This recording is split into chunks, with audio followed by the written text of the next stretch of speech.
Hello friends, welcome back to the Bunny video guys and my YouTube channel guys. Today friend we are going to upload guys Infinix phone game mode setting guys. How can we on it?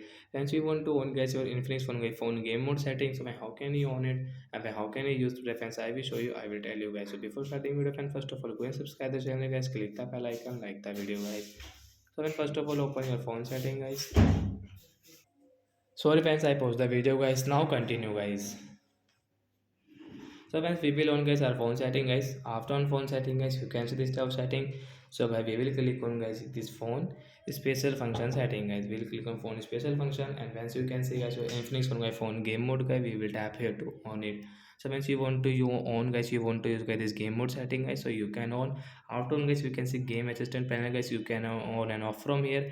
Game data guys, you can use from here guys. You can see no game selected guys, I don't have. So guys, you can check from here advanced setting guys, you can see guys this network change protection, and guys you can on and off this setting from here. This game mode setting guys, you can use from here guys. So that's it guys, thanks for watching the video guys. I hope you understood how to on game mode setting guys and how can we use it. So bye guys.